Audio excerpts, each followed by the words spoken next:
Good morning students. अभी आपने एक वीडियो देखा, उस छोटी सी क्लिप में आपने ये देखा कि जो एक बच्ची है वो उस वॉल को पुश कर रही है और जब उसने उसके ऊपर वो फोर्स लगाया तो वो पीछे की तरफ मूव होने लगी। ऐसा क्यों हुआ? तो देयर वाज वन रीजन, उसको बोलते हैं Newton's third law of motion. So today we are going to start Newton's third law of motion. So the statement of this law is, whenever one body exerts a force on another body, the second body exerts an equal and opposite force on the first body. इसका मतलब ये हुआ कि अगर हमारी कोई भी body है और अगर हम उसके ऊपर कोई फोर्स अप्लाई कर रहे हैं तो वो हमारे ऊपर उतना ही फोर्स अपोजिट डायरेक्शन में अप्लाई करेगी। जैसे कि वो जो लड़की थी वो फर्स्ट बॉडी थी जिसने कि दीवार पर फोर्स लगाया, वॉल पर फोर्स एक्सर्ट किया, और सेकंड बॉडी थी हमारी वॉल जिसने उस जो फोर्स अप्लाई किया था उसका अपोज किया और उसने उसको नेगेटिवली पुश किया, है ना। तो ये अपोजिट फोर्स जो लगा वो सेकंड बॉडी के कारण लगा। या इसका एक छोटा सा शॉर्ट डेफिनेशन है, to every action there is an equal and opposite reaction. इसका मतलब ये होता है कि कोई भी बॉडी हो उसमें इक्वल एंड अपोजिट रिएक्शंस होते हैं, है ना। जैसे अगर आप किसी को थप्पड़ मारोगे, आपका ये एक्शन था कि आपने उसको स्लैप कर दिया, तो मे बी वो आपको रिप्लाई में या उसके रिएक्शन में आपको स्लैप करेगा। तो ये किसी एक्शन का रिएक्शन होता है, तो वो इक्वल एंड अपोजिट होता है। ये हमें न्यूटन्स थर्ड लॉ ने बताया। अब जैसे हमारा कोई ब्लॉक है जो एक ग्राउंड पे रखा हुआ है, वो मूव नहीं कर रहा है, वो इक्विलिब्रियम कंडीशन में है। कंडीशन मतलब क्या कि इक्विलिब्रियम मतलब वो कुछ भी नहीं कर रहा, सिर्फ रखा हुआ है। तो हमारे उस बॉडी के ऊपर भी एक फोर्स लग रहा है जो कहते हैं ग्रेविटी के कारण जो फोर्स लग रहा है, क्योंकि उस बॉडी में कोई मास है, और अगर उस बॉडी में कोई मास है, चाहे वो कम हो चाहे वो ज्यादा हो, उस बॉडी के मास के कारण एक ग्रेविटेशनल फोर्स नीचे की तरफ अप्लाई होता है जिसको हम बोलते हैं वेट। तो ये हमारी इस बॉडी का हो गया एक्शन जो उस बॉडी ने ग्राउंड के ऊपर एक्सर्ट किया। लेकिन उस ग्राउंड के कारण भी उसके ऊपर एक अपोजिट फोर्स लग रहा है, it is called reaction force, exerted force by ground. तो ये इक्वल एंड अपोजिट होते हैं, इसलिए वो ना मूव कर रही है ना वो फ्लाई कर रही है, वो सिर्फ एक स्टेबल कंडीशन में है। Next we are having so many examples of Newton's third law of motion. First example is how do we walk. देखिए, जब आप मूव करते हैं, आपने कभी भी देखा होगा कि जब आप मूव करते हैं तब क्या होता है कि जब आप चलते हैं तो आप यहाँ पर एक बहुत तेज फोर्स लगाते हैं अर्थ पे, है ना। आप ऐसे फोर्स लगाते हैं, फिर आप फोर्स को अप्लाई करते हुए आगे मूव करते हैं। मतलब आपने ग्राउंड को बहुत तेज फोर्स दिया तो उसने आपको एक अपोजिट फोर्स दिया जिसके कारण कि आप आगे मूव कर पाए। और हमें मूवमेंट में कौन हेल्प करता है? इट इज फ्रिक्शनल फोर्स, है ना। अगर फ्रिक्शनल फोर्स अर्थ पर नहीं होगा या ग्राउंड सरफेस पे नहीं होगा तो हम मूव नहीं कर पाएंगे। तो जो हमने फोर्स लगाया उसके कारण एक अपोजिट फोर्स अप्लाई होता है जिसके कारण हम आगे की तरफ फॉरवर्ड डायरेक्शन में मूव करते हैं, क्योंकि हमने बैकवर्ड डायरेक्शन में क्या लगाया है? एक फोर्स लगाया जिसके कारण हम आगे फॉरवर्ड डायरेक्शन में मूव कर जाते हैं। वैसे ही अगर हम स्विमिंग कर रहे हैं, जब हम स्विमिंग करते हैं तो जब हम हाथों को पीछे धकेलते हैं तो हम वाटर को पीछे की तरफ धकेल देते हैं।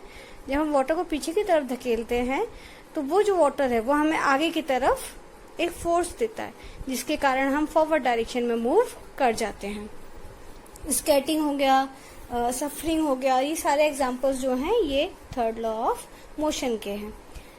नेक्स्ट है व्हेन द गन रिकॉइल्स। रिकॉइल्स का मतलब होता है कि हमने अगर किसी चीज को चलाया तो उसने हमें क्या नेगेटिव या उसका क्या रिएक्शन रहा। तो जब हम किसी गन को फायर करते हैं या ट्रिगर करते हैं, जैसे हमने ट्रिगर को दबाया तो क्या होता है? बुलेट बाहर निकलती है, वो बहुत तेज स्पीड से बाहर निकलती है। तो जितनी स्पीड से वो बाहर निकलती है उतना ही वो पीछे की तरफ भी रिएक्शन फोर्स अप्लाई करती है। बट क्या होता है, जो बुलेट होती है वो बहुत छोटी होती है तो उसका मास बहुत ज्यादा कम होता है। तो हमें पता है कि F इजिकल टू क्या होता है? ma, है ना।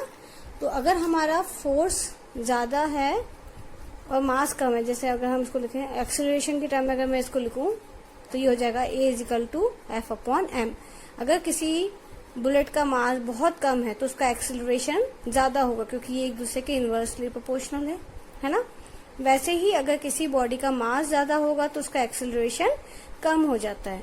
तो जब हम बुलेट को फायर करते हैं तो बुलेट में एक्सेलरेशन ज्यादा होता है, जबकि जो आपकी गन होती है उसमें जो नेगेटिव फोर्स अप्लाई हो रहा है उसमें मास, क्योंकि गन का मास ज्यादा होता है तो इसलिए उसमें एक्सेलरेशन की वैल्यू कम हो जाती है, तो हमें बहुत हल्का से झटका लगता है। जबकि अगर बुलेट किसी को लगेगी तो उसमें एक्सेलरेशन बहुत ज्यादा होता है, तो वो किसी को हर्ट कर सकती है या मार भी सकती है।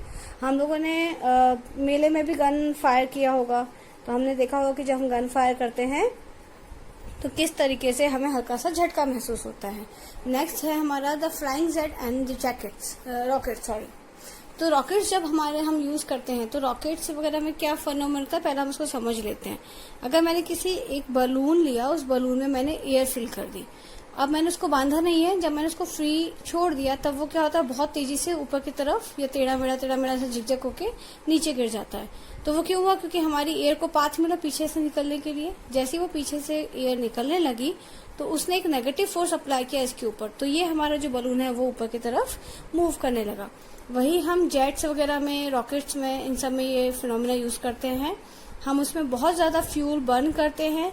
जब वो बर्न होता है तो जो हमारी एग्जॉस्ट गैसें होती हैं, जो एग्जॉस्ट हम कराते हैं, उसमें जो गैसेस होती है वो बहुत ज्यादा स्पीड से निकलती हैं, क्योंकि हमने बहुत ज्यादा फ्यूल उसमें बर्न कराया।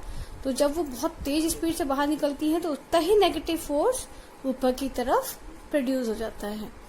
इसलिए हमें रॉकेट्स वगैरह बहुत महंगे पड़ते हैं, क्योंकि अगर हम उनको स्पेस में भेजना चाहते हैं तो मेन जो उसका फ्यूल होता है वो हमें बहुत कॉस्टली पड़ता है, क्योंकि वो बहुत कॉस्टली होता है। नेक्स्ट है the case of a boat and the ship. अब हम शिप की बात कर लें या बोट की बात कर लें। अगर मेरे पास एक बोट है ना, तो अगर मैं कहीं भी जाती हूँ तो ये जो आपका ओर्स होता है ना, ओर्स से आप बोलते हो चप्पू, उस चप्पू की मदद से या पानी को पीछे की तरफ धकेलते हो। जब आप पानी को पीछे पुश करते हो उस चप्पू से, है ना, जब वो पीछे की तरफ गया तो उस पानी ने उस बोट को आगे की तरफ एक फॉरवर्ड जो फोर्स होता है प्रोवाइड कर दिया। आपने बैकवर्ड फोर्स लगाया, उसने फॉरवर्ड फोर्स लगाया, तो ये इक्वल एंड अपोजिट होंगे, तो आपकी जो बोट है वो आगे मूव कर जाती है। आप जितना ज्यादा स्पीड में या जितनी ज्यादा तेज फोर्स लगाओगे उतना ही ज्यादा आपकी बोट फास्ट मूव करेगी। तो ये डिपेंड करता है हमारे ऊपर कि हम कितना ज्यादा फोर्स अप्लाई कर रहे हैं। अगर हमें किसी कंपटीशन वगैरह में जाना है तो हम बहुत तेज चप्पू चलाते हैं ना, तो वो कहलाएगा आपका फास्ट स्पीड, क्योंकि हमने जितना नेगेटिव फोर्स बढ़ा दिया उतना ही पॉजिटिव भी फोर्स हमारा फॉरवर्ड डायरेक्शन में भी बढ़ता जाएगा।